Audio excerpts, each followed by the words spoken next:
أشهد أن لا إله إلا الله.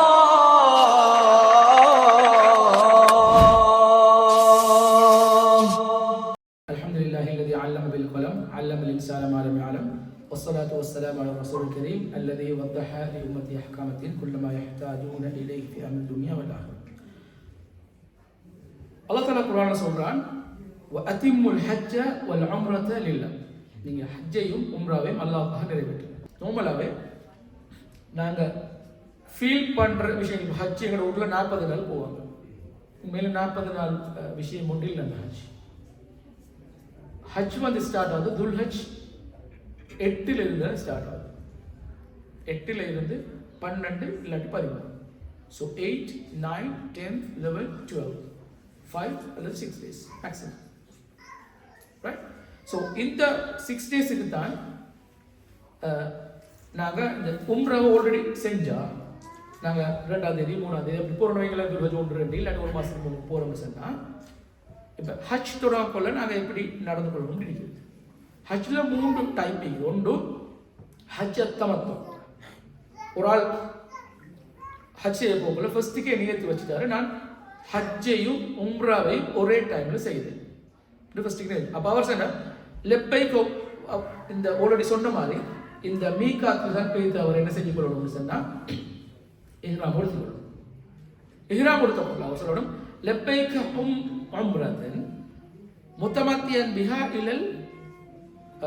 இலல் ஹஜ்.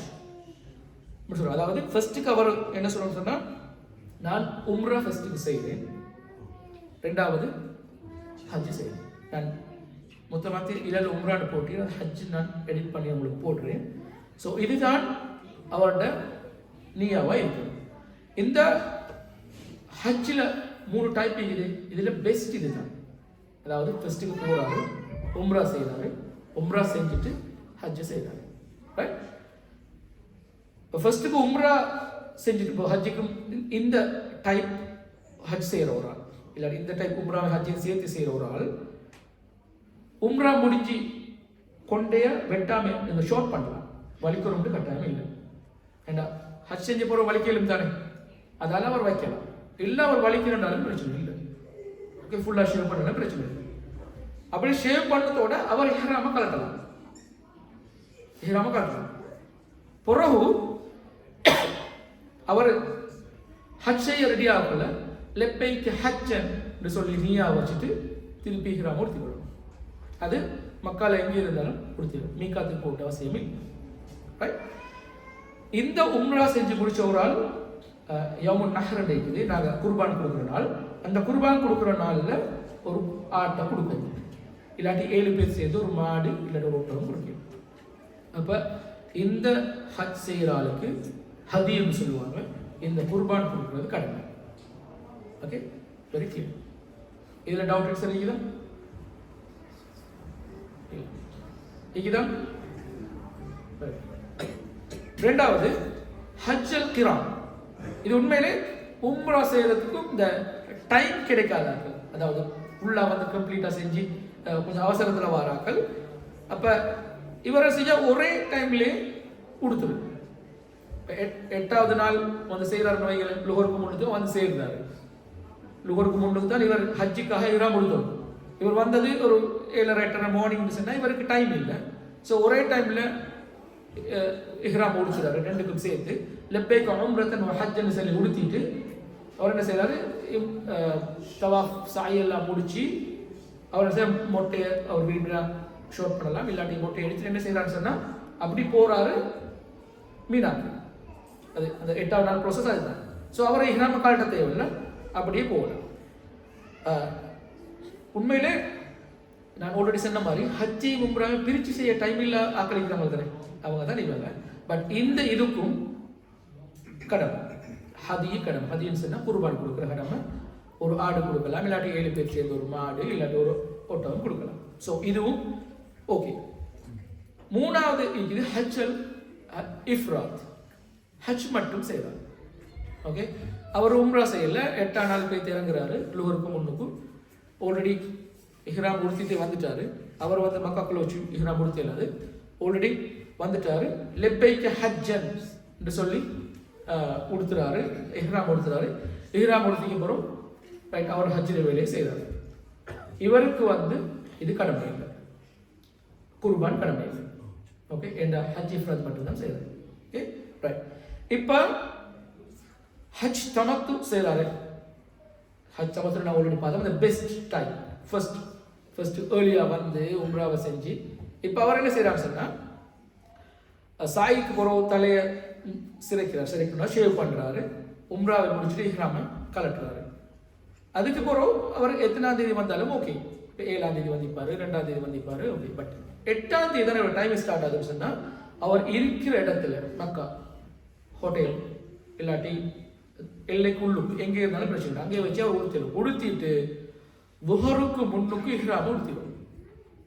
ஓகே, உடுத்தி லெப்பைக்கு ஹஜ்ஜன் என்ன செப்பரேட்டாக ஒரு செய்யணும். என்ன ரெண்டுக்கும் சேர்த்து செஞ்சார். ஒரு ஹஜ்ஜுக்கும் வேற செப்பரேட்டாக செய்யணும்.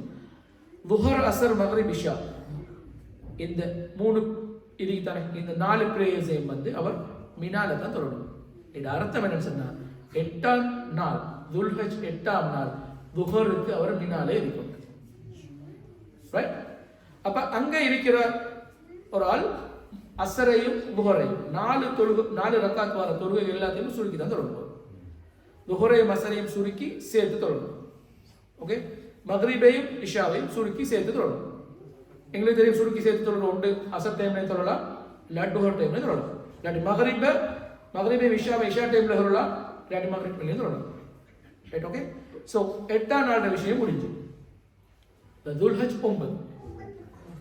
9 மினால ஃபஜ்ர் தொழுத பிறகு சூரியன் உதித்தன. ஃபஜ்ர் தொழுத பிறகு சூரியன் வெளியே வந்தது.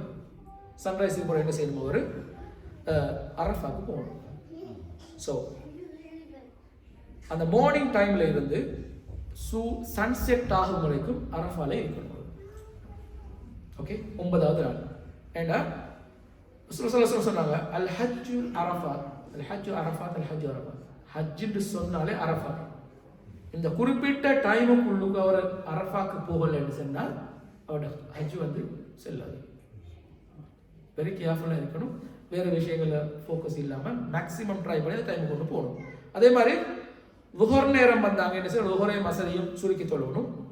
அதே மாதிரி துஆ திக்ர் தல்பியால ஏண்டா இதுதான் நாங்கள் மேக்ஸிமம் செலவழித்து எவ்வளோ காலம் வெயிட் பண்ணி அல்லாவுக்காக வேண்டி வந்திக்கிறேன்.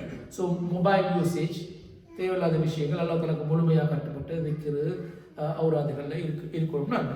அதே மாதிரி அந்த இடத்துல முஸ்லீம்களுக்காக, எனக்காக, என் குடும்பத்துக்காக, எல்லாருக்காக துவா செஞ்சு கொள்ளணும். துவாக்களில் கையை விரிக்கிறது, கையை தூக்குறது வந்து உண்மையிலே முஸ்தஹப் தான், விரும்பத்தக்கது. அல்லாஹ் தஆலா அது விருப்பமான ஒரு விஷயம். ஆனால் கட்டாயம் இல்லை. ஏண்டா மார்னிங்கில் இருந்து எங்களுக்கு நைட் வரைக்கும் எங்களுக்கு இப்படி தூக்கி கொண்டு இருக்கலாது. ஸோ மனசை அல்லாவோட கனெக்ட் ஆக்கி வச்சு நாங்கள் துவாக்களில் ஈடுபடலாம். உண்மையிலே அரஃபால அந்த நான் ஆல்ரெடி சொன்ன மாதிரி சன்ரைஸில் இருந்து, அதாவது 9வது நாள் சன்ரைஸில் இருந்து துல்ஹஜ் 10ஆம் நாள் ஃபஜ்ர் வரைக்குமான அந்த பீரியட், அதுக்குள்ளுக்கு அவர் என்ஷோர் பண்ணிக்கொள்ளணும் அரஃபாக்குள்ளே வந்துட்டு. அப்படி வரலன்னு சொன்னால் அரஃபா இல்லை. ஓகே, அடுத்தது அடுத்த ப்ராசஸ், அரஃபாக்கு அடுத்த ப்ராசஸ் முஸ்தலிஃபா. துல்ஹஜ் 9வது நாள் சன்செட் வந்தால் அவர் முஸ்தலிஃபாவுக்கு போகணும். ரைட். அப்போ போகல அமைதியா, அடுத்தவங்களை டிஸ்டர்ப் பண்ணாம, கொஞ்சம் ஆக்டிவா, சோர்ந்து போகாம கொஞ்சம் ஆக்டிவா அமைதியா தல்பியாவை சொல்லி கொண்டு போயிட்டே இருக்கணும். அங்க போயிட்டு மக்ரிபை மிஷாவை சேர்த்து சுருக்கி தொடரணும். அங்க போனோம் எங்க முஸ்தலிஃபா. ஓகே, அதோட அங்க அடுத்த நாள் எனக்கு முக்கியமான சில வேலைகள், அதோட ஏர்லியா தூங்கிடணும். சும்மா செக் பண்ணிக்கொண்டு அடுத்த நாள் பேசிக்கொண்டு எங்க நாக்களை தேடிக்கொண்டு இதுக்கு தரமான தேவையில்லை. ஏண்டா இதுக்கு வார நாள் எல்லாம் கஷ்டமான நாட்கள். இப்போ துல்ஹஜ் 10ஆம் நாள் வந்து என்ன சரி, இப்போ அவர் இருந்துட்டாரு, நாங்கள் சொன்ன மாதிரி ஃபஜ்ர் வரைக்குமே கொண்டு தானே. அப்போ அடுத்த நாள் வருது ஒட்டோவா துல்ஹஜ் 10. துல்ஹஜ் 10ல் என்ன செய்யணும் சொன்னால் ஃபஜ்ர் தொழுது முடிஞ்சு நிறைய துவாக்கள் செஞ்சு கொள்ளணும். 7 மாநிலம் எங்களுக்கு துவாக்கள் செஞ்சு கொள்ளணும். அந்த இடத்துல இருந்து இதாகி செஞ்சு கொள்ளணும். அதுக்கு பிறகு சின்ன கல் கொஞ்சம் ஒரு 7 தான் தேவை எங்களுக்கு. பட் அடிஷனலாக ஒரு 5, 6, 10 எடுத்தாலும் பிரச்சனை இல்லை. ஏன்னா உளுந்த கல் அங்கே புறக்கி நிற்கிறது. ஒரு ஆக்கள் வந்து அந்த ஒரு ஸ்டவ் கொண்டு வரும், க்ரௌட் ஆகினா மிரிச்சிட்டு போய்த்துருவாங்க. ஸோ அடிஷ்னலாக கல் கொஞ்சம் எடுத்து போடுறது நல்லா, உங்களோட வேலை முடிஞ்சுன்னு தூக்கி வச்சுட்டு போகலாம். ஸோ 7 கல் தான் முக்கியம். இப்போ நோபலாக ஜம்ரத்துல் அக்பான்னு சொல்லுவாங்க, ஜம்ரத்துல் குப்ரா. நாங்கள் அந்த இது போகும் வரைக்கும் தல்பியாவோட சொல்லி லெப்பைக் அல்லாஹும்ம லெப்பைக் நான் சொன்ன மாதிரி சொல்லிக்கொண்டே போகணும். அங்கே ஒவ்வொரு முறை கல் வீசக்கொள்ளையும் அல்லாஹு அக்பர்னு கல் வீசணும். 7 கல்லுக்கும் வீசணும். ரைட். அதோட ஹஜ் கிரான் தமத்து செய்கிற ஒரு அழைக்கிறாரு. அதாவது நான் உடனே சொன்னேன், ஃபர்ஸ்ட் அது பெஸ்ட் வகை. 2வது டைம் இல்லாமல் வந்து ஹஜ்ஜையும் உம்ராவையும் குயிக்காக செஞ்ச வராது, உம்ராவையும் ஹஜ்ஜையும் செய்ய வர இஃப்ராத் ஹஜ்ஜை மட்டும் செய்ய வராது வராது. அவங்கள தவிர இந்த ஃபர்ஸ்ட் 2 செஞ்சாக்கள் செய்யணும். குர்பான் கொடுக்கணும். அதை சாப்பிட்றது கஷ்டப்பட்டால் கொடுக்குறது முஸ்தஹப். நான் கட்டாயம் செய்யணும் இல்லை, பட் குர்பான் கொடுத்துட்டு நாங்கள் போகலாம். குர்பான் கொடுத்த பிறகு தான் இவரோட ஷேவ் நடக்கும். இவர் ஷேவ் பண்ணலாம், இல்லாட்டி ஷேவ் பண்ணுறது மிச்சம் பொறுத்து. ரைட். லேடிஸ் வந்து ஒரு 3 சென்டிமீட்டர்ஸ் வந்து வெட்டி விடும். அப்போ இதுக்கு பிறகு ஹஸ்பண்ட் அண்ட் ஒய்ஃபுக்கு செக்ஸை தவிர மற்ற எல்லாம் ஹலம். நம்மளால் நகம் வெட்டையில, வேட்டையாடையில, திருமண ஒப்பந்தம் செய்யலை, இப்படி இருக்க ஏறாமக்கூடிய விஷயங்கள் அதெல்லாம் ஓகே ஆகும், பட் செக்ஸை தவிர. Okay right. அதே மாதிரி இது முடிச்ச பிறகு ஹஜ்ஜுக்குன்னு ஒரு தவாஃப் இருக்குது. இந்த தவாஃப் சொல்ற தவாஃப் அலிஃபாதா. இந்த தவாஃபை செய்யறதுக்கு அவங்க இதுக்குள்ள வரணும். கபாக்குள்ள வந்து 2 ரக்காத் தொழணும், மக்காம் இப்ராஹிம் இல்லாட்டி எங்களுக்கு கிடைக்கிற இடத்துல தொழணும்.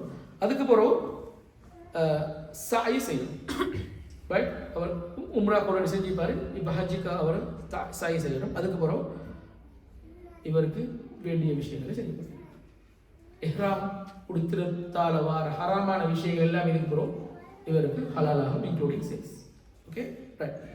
இப்போ துல்ஹஜ் 11, 12. ஓகே. இதில் வந்து மினால ஒரு கட்டாயம் மினாவுக்கு திருப்பி வரணும். ஓகே. 13ஆம் நாள் அவருக்கு வர கிடைக்கல, ஏர்லியாக போகிறோன்னா பரவாயில்ல. ஆனால் 13வது நாள் துல்ஹஜ் 13 இதுக்கு சொல்லுவாங்க ஐயாமு தஷ்ரீக்னு சொல்லி. எங்களுக்கு தெரியும் தானே, நான் குர்பான் கொடுக்குற நாள்.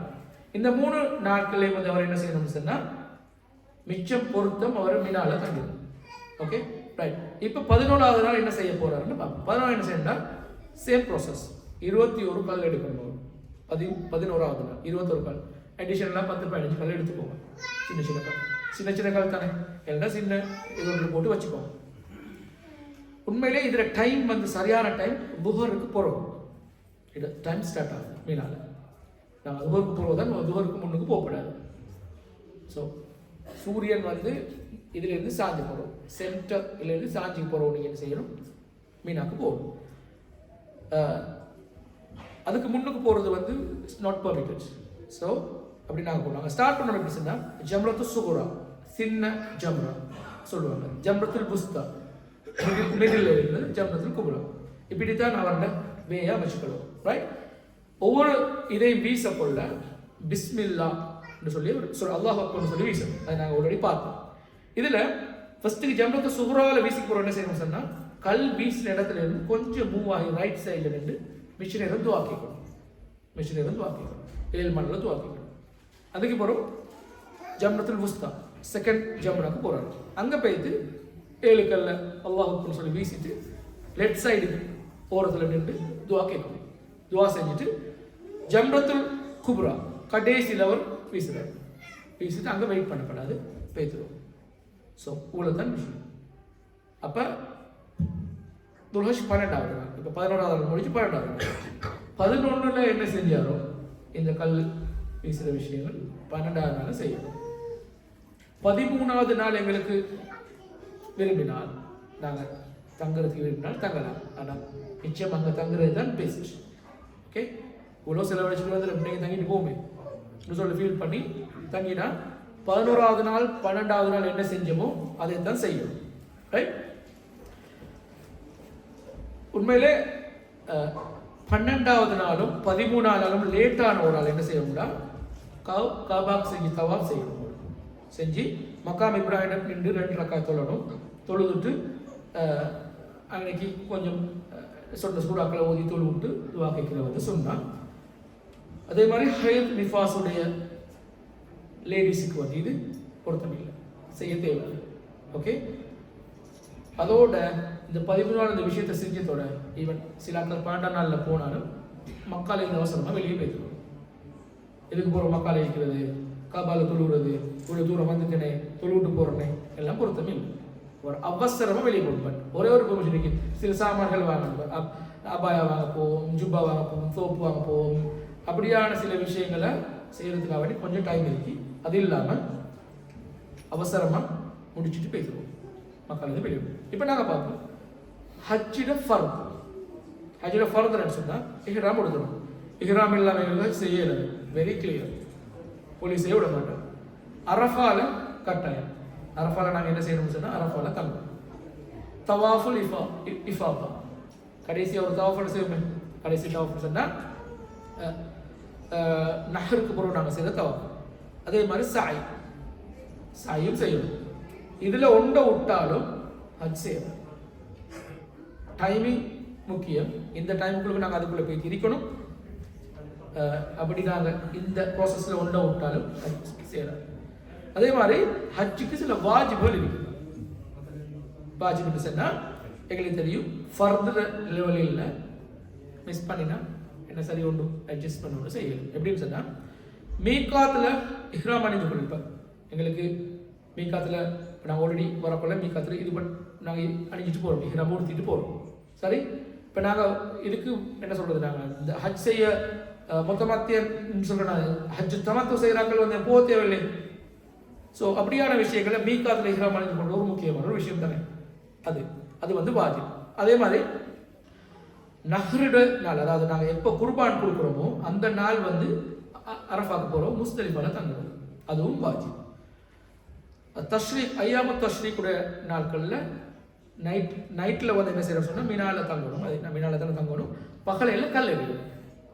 சரியா? அதே மாதிரி தவாஃபுல் வதா கடைசியாக பிரியாவின் அந்த ஃபேவுடைய தவாஃப், அந்த தவாஃபை செஞ்சுட்டு இந்த ஹஜ்ஜுக்குரிய வாஜிப் அப்படியே முடியுது. இதில் ஒன்றை மிஸ் பண்ணினா எங்களுக்கு ஃபிதியா அப்படின்னு சொல்ற ஒரு குற்றப்பரிகாரம் அப்படிதானே. அதாவது ஒரு ஃபிதியா ஒரு தம் கொடுக்குற மாதிரி. ஓகே, கட்டாயம் நாங்கள் ஃபிதியா கொடுக்கணும். அப்போ அதையும் கொடுக்க இயலாதான். ஹஜ்ஜுக்கு முக்கியமான ஒரு விஷயம் என்ன, இந்த ஹஜ் தமத்து செய்கிறார்கள், ஹஜ் அதே மாதிரி கிரான் செய்கிறார்கள், கட்டாயம் குர்பான் கொடுக்கணும் தானே. அந்த குர்பான் கொடுக்க இயலாதால் 3 நாள் நோம்பு பிடிக்கணும். எங்களுக்கு பெரிய ஒரு செலவு ஒன்றிக்குது, ஹஜ்ஜுக்குரிய செலவு. ஸோ குர்பான் கொடுக்காங்க, இன்னைக்கு விலை கூட போகும் நாங்கள் யோசிச்சா ஃபீல் பண்ணால் ஐயாமு தஷ்ரீக் நோம்பலா எங்களுக்கு அந்த நாளில் நோம்பு பிடிக்க இயலாது. பட் இந்த ஹஜ் வந்து 3 நாள் கட்டாயம் நோம்பு பிடிக்கணும், ரைட்? அதே மாதிரி அரஃபா நாள், அரஃபா 9 நோம்பு பிடிக்க இயலாது. எங்களுக்கு தான் அரஃபா 9, ஹாஜிகளுக்கு. ஸோ வாஜிப்ல என்ன சரி ஒன்றை மிஸ் பண்ணினா ஃபிதியா கொடுக்கலாம். ஓகே, ஃபிதியா கொடுத்துட்டு எங்களுக்கு அந்த இது ஓகே. பட் ஃபர்தில் எதையும் மிஸ் பண்ணக்கூடாது. அதோட போகிறதுக்கு முக்கியமான ப்ராசஸ் இதுதான். நாங்கள் எல்லாரும் மனுஷர்கள், நாங்கள் எல்லாரும் பெர்ஃபெக்ட் இல்லை. எத்தனையோ பேரை இந்த சமூக சேவைக்காக வேண்டி கம்யூனிட்டி ஒர்க், சொசைட்டி ஒர்க், எந்த வகையில் ஃபேமிலி ஏதோ ஒரு வகையில் எல்லாரையும் ஏதோ ஒரு வகையில் காயப்படுத்தி இருக்கும். ஸோ உங்களோட ஹார்ட் பியோவாக இருக்கணும், தவாஃப் செய்யப்படும். எங்களோட பொடியும் பியோவாக இருக்கும். ஸோ போகிறதுக்கு ஒன்று ஹார்ட் பியோவாக இருக்கும். ஸோ வெக்கம் இல்லாமல் அல்லாஹ்வுக்காக வேண்டி உங்களோட பிழைகளை சொல்லி, உங்களுக்கு இப்படி செஞ்சுக்கிறேன், இப்படி எங்களுக்குள்ள கஷ்டமான சில எக்ஸ்பீரியன்ஸ் இருக்குது, ஸோ எல்லாத்தையும் மன்னிச்சு கொள்ளுங்க சொல்லி ஏழுன்னு சொன்னால் யார் யாருக்கு உங்களுக்கு பிரச்சனை இருக்குதோ அவங்கள கொஞ்சம் லிஸ்ட் ஒன்று போட்டு வச்சு கொடுங்க. அவங்களுக்கு ஃபோன் பண்ணி பேசுங்க, இல்லாட்டி அவங்களையும் உங்களோட துவாக்கள் அங்கே வச்சு சேர்த்து கொடுங்க. ஸோ பியோவா நல்ல முறையில், அப்போ தான் எல்லா பாவங்களுக்கும் மன்னிக்கப்பட்ட ஒரு அழகான புள்ளையா நீங்கள் வருவீங்க. அப்படியான ஒரு ஹஜ் மப்ரூர், அல்லாஹ் தஆலா ஏற்றுக்கொள்ளப்பட்ட அழகான நன்மையான சந்தோஷமான நிம்மதியான நிறைவான ஹஜ் ஒன்று எல்லாருக்கும் கிடைக்கணும். SLSK கம்யூனிட்டி சார்பாக ஈவன் இந்த நாட்டில் வர முஸ்லீம்கள் சார்பாக எல்லாருக்கும் நாங்கள் துஆ செஞ்சு கொள்வோம். அஸ்ஸலாமு அலைக்கும் வரஹ்மத்துல்லாஹி வபரகாத்துஹு. أشهد أن محمدا رسول